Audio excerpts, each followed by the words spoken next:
welcome to the first edition of an interview on the Squeeze. It looks a little bit different this year due to COVID. Can't have guests in studio, so we're going to do it like this. I know Donnie and Dean have been doing it all year long pretty much, and they've been doing a great job on the Cardinals Nest. So I couldn't think of a better person to kick off the little series of interviews that we're going to be doing all semester long than Coach David Foley. Thanks for coming on the show, Coach.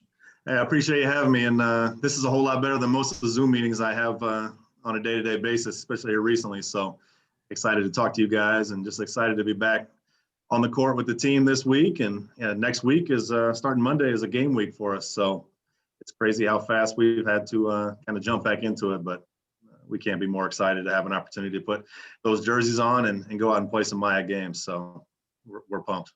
Yeah, and speaking of, have you added any non-conference games to the schedule so far? So we have a scrimmage set up, so that'll be this upcoming Saturday. So we'll be able to go up against a MIAC team. So it'll be it'll count as a game for us, but won't necessarily be for standings or record. And then we'll have at least two more non-conference that we're still working on. It's just with all the moving parts and trying to figure them out. We will play those non-conference games against some of the schools in our league. It's just getting those kind of confirmed and facilities and all those things. It's some of those Zoom meetings I'm alluding to, but we'll be playing as many as we can. They give us 11 total over the next month and a half or so, and we're just going to go at it and see as many we can get in. So Coach Fano was on the Cardinals Nest this last weekend, and the thing that just kept popping up in my head when he was talking was, wow, he's treating this like a season. He's going all in. He's playing his best players. And I thought, well, that makes sense. He's coaching a playoff team, and he really thinks that they have a shot of winning the title this year. Mm-hmm. So I'm just wondering, you're coming off a bit of a down year. Are you going to be looking at this season the same way that Coach Fano is? Oh, 100%. I think anytime any competitor, any coach is going to go out there and there's a championship on the line. And if this was a year where it was developmental for everybody and it's, hey, we're going to play 7 games and there's no champion, there's no real end goal besides maybe each game, then maybe, but still, we're going to go out there and compete. We've got a hungry, talented, veteran team that is coming off a learning year that really finished strong. You look at how we closed the year. We really wish that season would have gone another month or so, just the way we kind of figured things out. But we're coming into every game, and this is the top group of teams historically across the board. And there's every night's going to be a battle, and the way we're approaching it. And Coach Fano said, "Sprint, not a marathon," and hey, that's what it is.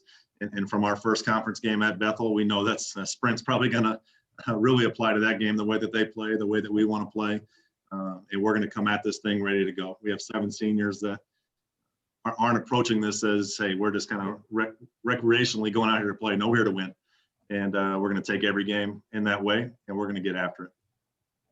Cool. Yeah, I'd almost forgotten. It's been so long since you guys actually played basketball. I forgot about that last 8-game stretch that you guys had. You finished 4-4 in the MIAC. You took down an undefeated team, a nationally ranked Bethel team, and you had a positive point differential, which from the rest of the MIAC schedule that you had, you went 1-11.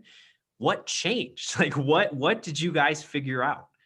Yeah, I mean, coming off the year before and the type of the graduation and the roster turnover, we just had to find an identity. And from a coaching staff, myself as the leader of the program, it just took us a little bit too long to kind of find that within ourselves. So, like I said, I wish we would have got into that stretch a little bit sooner. But I'm glad we did, because to close that year, we knew how talented we were. We knew the type of team that we had. We knew a lot of those games were close games. To have 4 overtime games in a conference season, that's a lot of overtime. And to learn how to win those games. And the players that we had returning had experience, but they also haven't been the main ball handler to close the game, to be on the primary defender, to be a primary defender in those close games. So they had a lot of lessons to learn there, and I'm glad we did. I wish the outcomes would have been a little different, but it helped get our program to where we are now, where we understand that, hey, we can't just go out there and think that we're going to be a good team. We got to go out and earn it in practice. We got to earn it in our workouts, our lifts, and then show up in those game days and just do it together, and to have that cohesive spirit. And it's going to be even tougher this year. We've got like I said, an experienced roster, but we're a different roster. two players scored 45% of our points last year, which, hey, that's not necessarily uncommon across college basketball. But this year, our focus is really our team and how can we have 7, 8, 9 players that can be that main threat from game to game or quarter to quarter, possession to possession. So to see the ball move, to see defensively play a little more cohesively, and we've been off to a great start here this week. So over like this, obviously the crazy last couple months, some of the girls on the team, they may have had a gym to shoot in, some may not have, some may have had a weight room, some may not have. So this past week when you guys started practice again, for you, what was like the main focus this week? Like the first thing on the priority? Yeah, I mean, conditioning is huge. I think to be able to play, even if there's only a handful that had access to a full court where they really up and down the court, but just to get ready for college basketball again. I was very enthusiastic about the game. They were in shape, they were organized, they were ready. We had to fine tune some of that from a conditioning standpoint this week, but I'm pleased with where we're at. We have a lot of work to go over the next few weeks, but I mean, that conditioning factor was huge. Those first few days were a little bit rough, talking about going for an hour and a half, 2 hours after they're just coming off their home workouts. And but at the end, they were diligent about that too, so they came in ready. So this week was a lot of conditioning. We didn't even go live action until yesterday. So Friday was our first kind of real time putting the ball 5-on-5 and going. Those first 4 days were getting their feet under them, getting their motions, getting their basketball kind of senses back. And then we got after yesterday, and today we had a good day. And excited about next week getting going.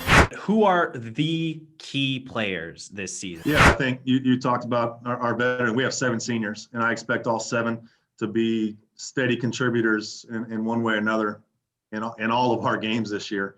And that's hard when you have that big of a group of seniors. Brooklyn Paulson's coming off another a great season and now stepping into her junior role, kind of a bit more leadership. We're obviously going to put a lot on her. But in that senior group, I think Claire Patterson is somebody we're really leaning on. Hallie Schmaling, Evelina Schloman, Mary Seegers, I think is somebody to really look for. She's had a great fall and a great winter that we're really looking to see her step forward in a role that she hasn't been in the past 3 years, and she put a ton of time in and is really earning that. And then Isabel, I think, is one that has been just steady for my 3 years here. And she's playing with just a confidence and just an awareness of what she can do. And she is so extremely talented. And I think we're going to see, I mean, no fans obviously in the stands, but anybody watching our streams are really going to see her shine. Maggie Robertson really closed the year strong in that post position for us. She's a little bit undersized, but very skilled, very kind of unconventional. I think she'll be solid for us. And then Kaylee Landers, our other senior there in that spot, will be a 3-point sniper for us, just an energy bringer on defense. And we've got a group of newcomers that'll be ready to step in there too. I didn't mention Jada or Caitlin Gross, and I think that post position is going to be key. We're a little bit, our depth in that spot isn't where maybe it's been historically in the past, but we've got a lot of talent there, and we're excited for it. So I know you want me to maybe stick to 3 or 4. I'm trying to name as many as I can here, but like I said, this is going to be a team effort, and we know that 1 or 2 players isn't going to win games for us this year. It's got to be us as a group. The conditioning, Frankie, that when you brought up, that was the focus there. And we're not ready to play 40 minutes, 1 or 2 people out there. We're going to have to spread these minutes out. We're going to have to really compete for 5-minute segments at a time, 3-minute segments, and be confident that our depth will be able to carry us as we get later in games as well. You mentioned Isabel, and she's just been an absolute darling for this team. And when I watch the team, and whether it be from behind the microphone or just in the stands, she is the team identity. And she grinds, she's loud, she holds everybody up, she's quick, she's aggressive, she's the first on the floor.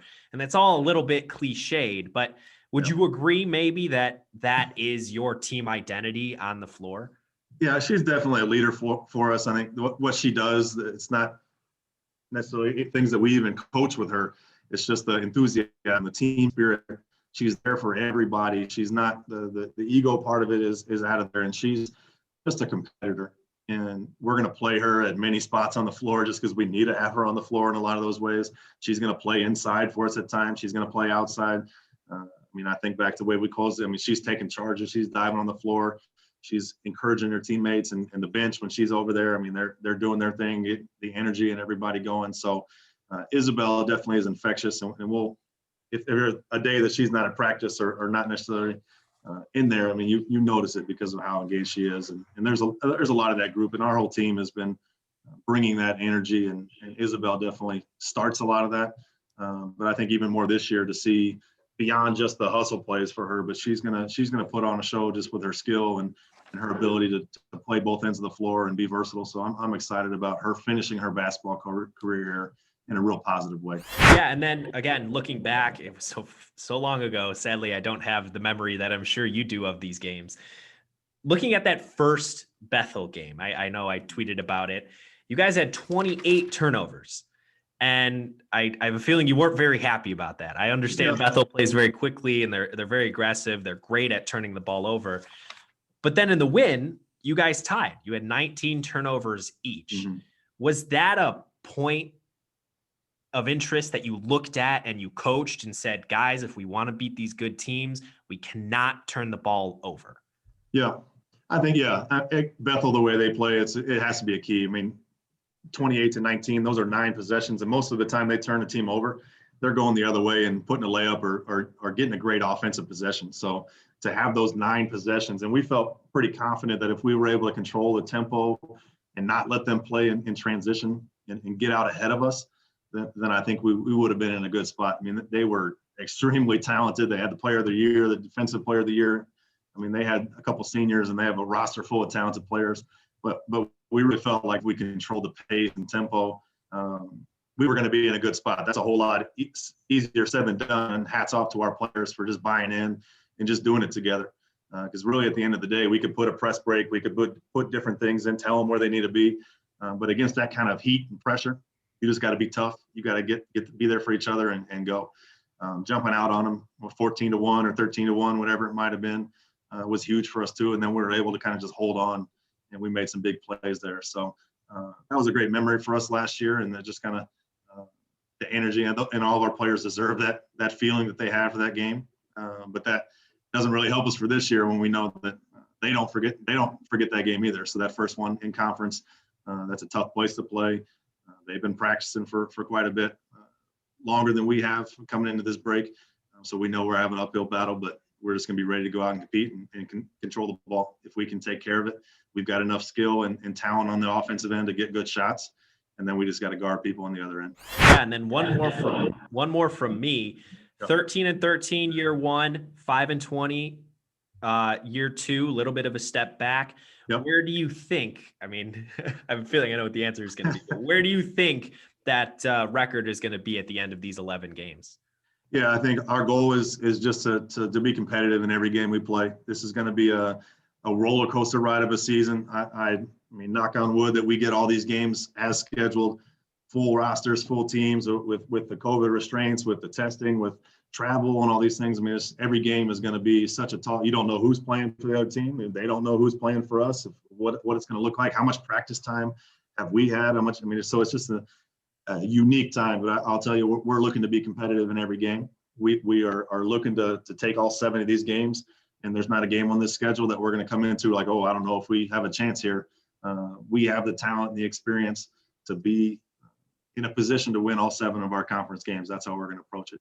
We know historically when we get into a kind of a normal 22-game conference season that we are going to shoot for that, get into that conference tournament, and then see what happens from there. And as we continue to build our program, we're excited about this group of 7 seniors and the experience that we have, and knowing that we're graduating a big chunk of talent and that we're going to reload and kind of look a little bit different in years to come. But this year, I mean, Anthony, I'm sure every coach is going to say that, but we're ready to go, and we're not happy about kind of, hey, this is a down year or whatever it may be, but no, we're ready, and we're going to prove these players are going to prove who they are, and we'll get back to where St. Mary's women's basketball has been and continue to reach new heights. Well, thank you, Coach. Good luck. I'll be seeing you on the court, and I hope you get some W's this year. Hey, that's the plan. We appreciate your support, and excited to get back in front of you guys in the studio at some point, but not for a while. All right. Sure. Awesome. Sounds good.